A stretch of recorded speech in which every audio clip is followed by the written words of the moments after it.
and welcome to The Impact with Robin Dorsey, where we will feature some extraordinary individuals. I am your host, Robin Dorsey. Thank you for joining us.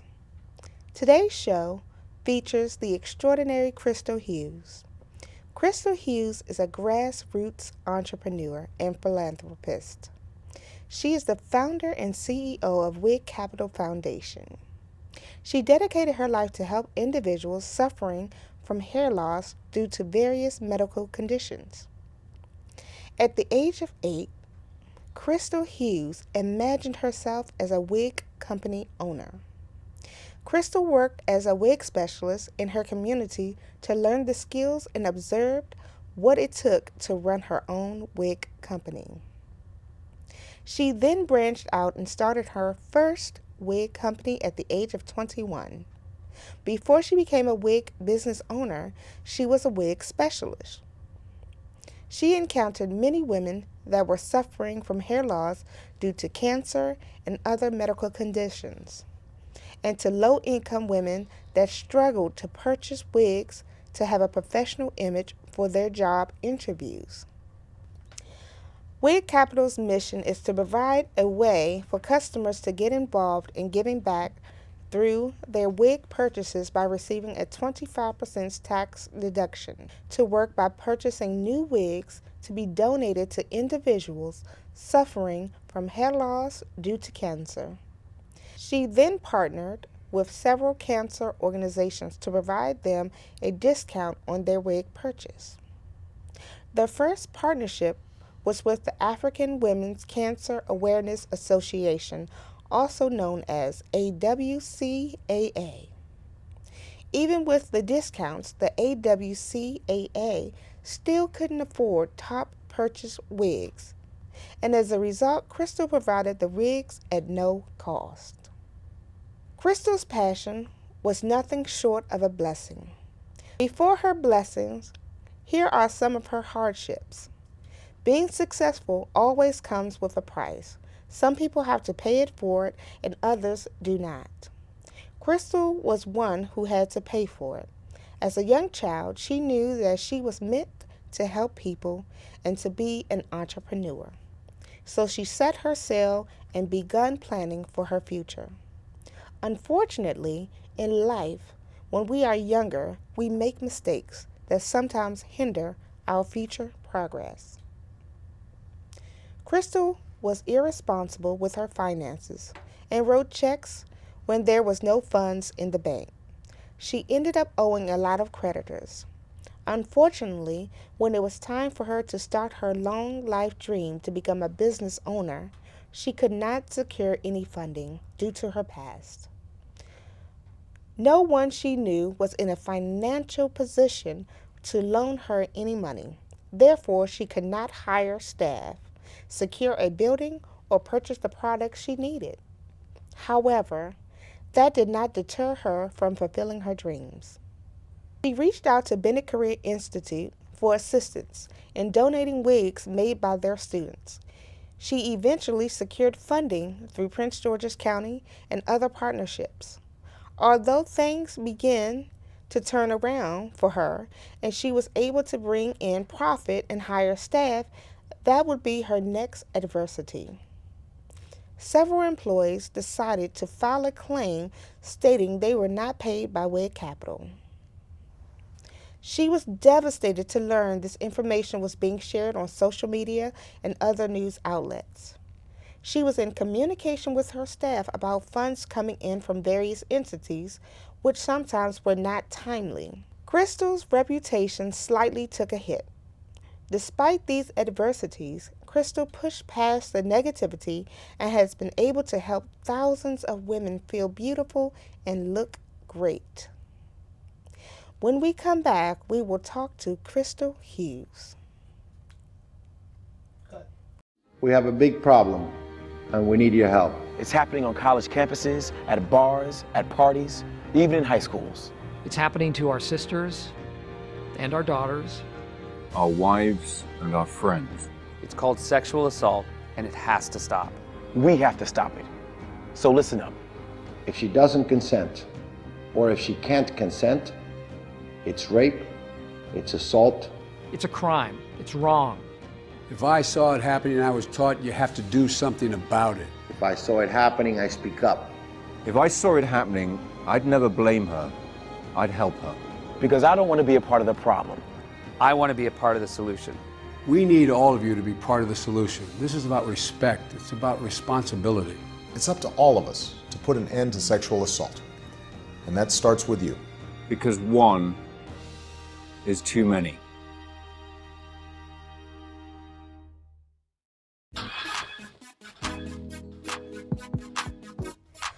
Welcome back. We have the extraordinary Crystal Hughes with us here today. Thank you for being a part of this show. Thank you, Robin, for having me. You have made a difference in people's lives and have been able to provide women who suffers from hair loss due to various medical conditions and to be able to provide them with wigs to make them feel beautiful. How does that feel? It's a great feeling. I enjoy what I do. It actually gives me confidence and encouragement to continue on with my mission when I help the women. Sometimes, it can be very tough, starting out and not having all the things that you need to run a smoothly successful business. And those days when I encounter someone that I provide a wig to, or assisting someone and providing them a free wig, and they just light up and tell me how they were feeling depressed or sad, before they were given the wigs, and now that, once they receive the wigs, that they actually feel much better. Wow. And how it made them, their confidence and their self-esteem just change immediately. So it brings a relief, and it really brings a great joy to be able to do such a great thing. That is phenomenal. Thank you. You had a unique vision for your company at an early age to provide wigs. What led you to choose wigs as a basis for your company? As a little girl, I used to light up when we went to the beauty supply store. I was raised by my grandparents. So we would take weekend trips to the grocery store and to the beauty supply store, and I would be so excited to hear the bell of the door when we walked in, and just be able to look around and see how I can just pick a bow here or barrette there or piece of hair here, and I can enhance my beauty, my look. So I was just intrigued by the whole beauty business, and as I grew up, and it always stayed with me, and I just always wondered how could I have my own little beauty island one day? So when I got old enough, it was strong and still there in my mind to have my own wig store. So I just worked as a wig specialist to learn the trades of how to deal with customers, what issues they may be having, dealing with hair loss, and how to be the best wig specialist I could possibly be. Awesome. So you have always wanted to be a fashionista. Yes. I love it. I love it. When you started this journey of distributing wigs, did you ever imagine it would grow to be this big? Well, I had hopes that it would grow to be a huge organization. When I first started, I had no clue that working with the schools would be one of the major assets, and it even was an idea. If it wasn't for adversity, a challenge of me not being able to not having the funds, and me not being able to hire staff, I probably wouldn't even thought about the schools. But having that challenge of not being able to hire staff, and then also thinking about how I was when I was in high school, and how I always wanted to have my own wig business ever since I was 8, and how I didn't have that support of, being an entrepreneur as a young kid.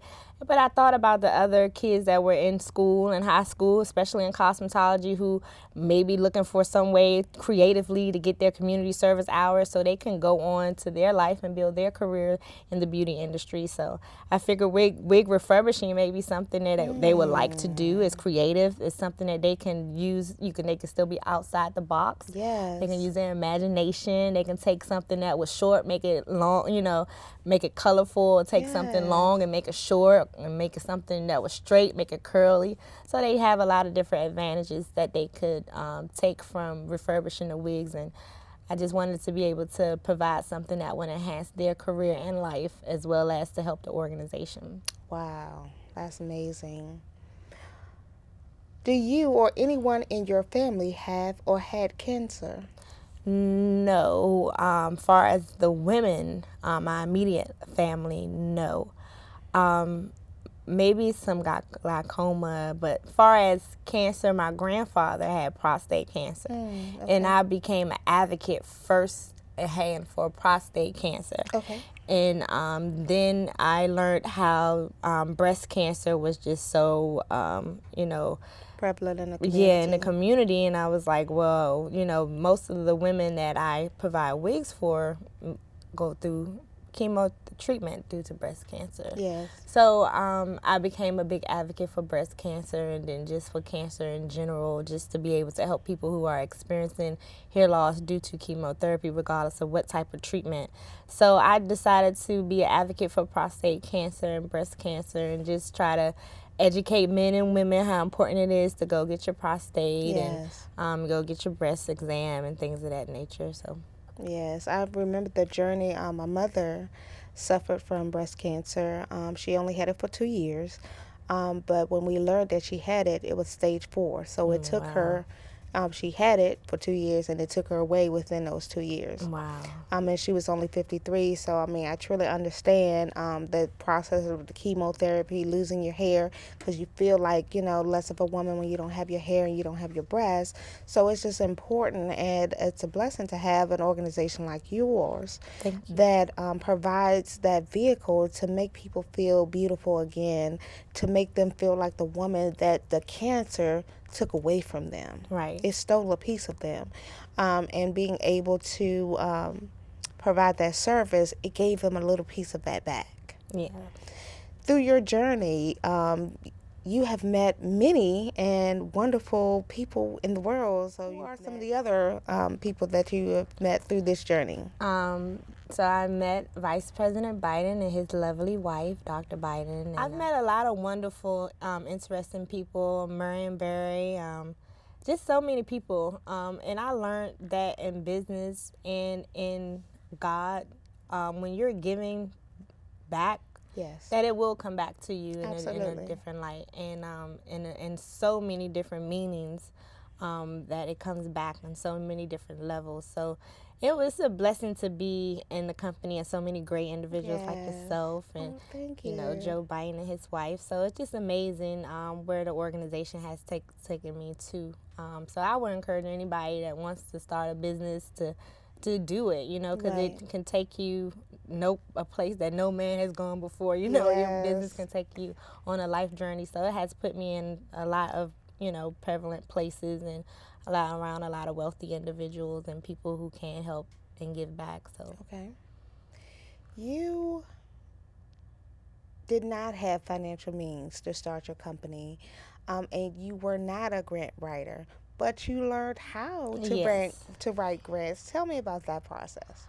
Well, when I first started out, I didn't really know what I was doing. I just knew that you needed some funds. I needed some funds. Okay. So I was told that, you have to write a grant. You have to hire people to write a grant. I'm like, there's no way I can afford to hire somebody for $2,000 to write me a grant. Right. So I did my research. My first grant was a Susan G. Komen grant, which they told you in the beginning that if it's your first time applying, it's a very low chance that you will get the grant. Okay. But I gave it my all anyway. Yes. So I done my research. I stayed up for nights at a time, and before I knew it, I had a grant completed and done. I didn't even get the grant, but I knew the experience that I learned from doing that grant, it's stuck with me, and it's still with me to this day. So far I have received 2 grants that I've written.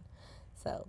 And you learned, and it was self-taught. So yes. You learned that through determination and hard work, and you knew that you had this passion and goal to give back to people and make a difference. So you knew that you had to do this because you didn't have the means yourself. Right, exactly. Awesome. I love it. Yes. Why is it important to you to make ladies feel and look beautiful?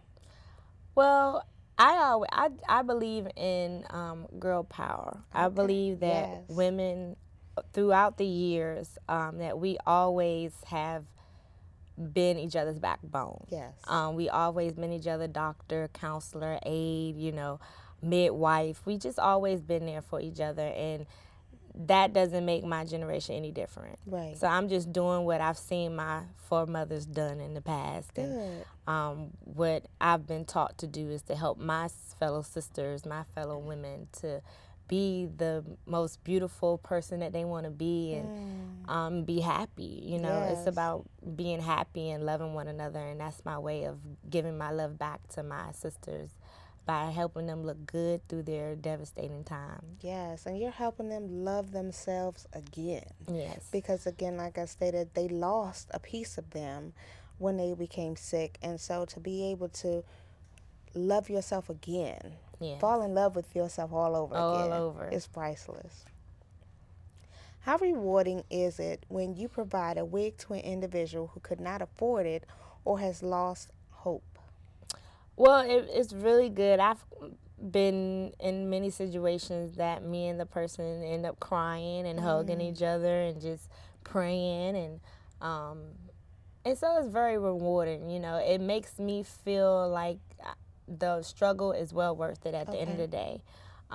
This organization is an organization that I plan to, that's going to be here even when I'm no longer here anymore, and it's based off the people that I've served and helped, that will keep the organization alive and its mission alive to help other people in need. So it's very inspirational.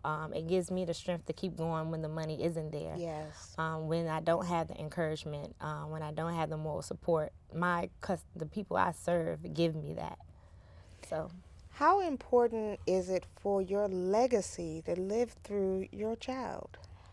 It is the most important thing in the world to me. It really is the most important thing in the world to me. And I believe that in the Bible it said a good man is a man who leaves his children's children wealth. So it's very important to me. Awesome. You have to make me cry. I'm sorry. I have a bad habit of that these days. How hard is it to manage a wig business, and how many people does it take to run it? It's very demanding. It is.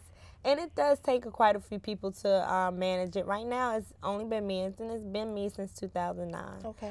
I have dedicated my whole entire, mostly 20s, to the organization. Wow. I can't continue to do that anymore because I'm now 30 and I have, real responsibilities. I have bills, rent. So I have to get some help now to be able to continue to grow the organization. So it is not a one-man's job. It is, many hands-on. But I am thankful that I just got a new board member and a new accounting company that's decided to support my organization and help me to grow. So, yeah, it's growing. You made a few mistakes in your past financially and with employees. Can you give us 2 lessons learned from this experience? Well, when you're young and you have money coming in, or you don't. When a lot of people don't value cash. Absolutely. Don't value credit until they get older and they be like, okay, I need what score number? What is a credit score? We don't understand that until it really hits us and we really need it. Now we need a car loan. Absolutely. Now we need to move out of mom's house. We got to go, so now we need credit. So we really don't understand that until we get older. And that was one of my issues. I really didn't understand money. I didn't understand the point of saving and building your credit and all those things because I was young. I feel those are things older people do when you're like 35, 40, So it really wasn't explained to me the importance of money and the importance of valuing your money. So now I learned that it is very important to be able to maintain and manage where your money goes. That's very important. Far as staffing goes, I hired people over the years. This was my first time that I ever hired people that I actually paid out of my pocket.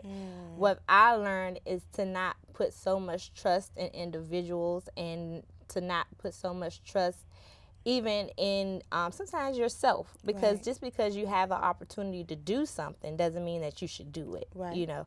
And I had the opportunity and I shouldn't have done it because I still wasn't there far as financially where I was hoping, because like I'm still learning a lot of things.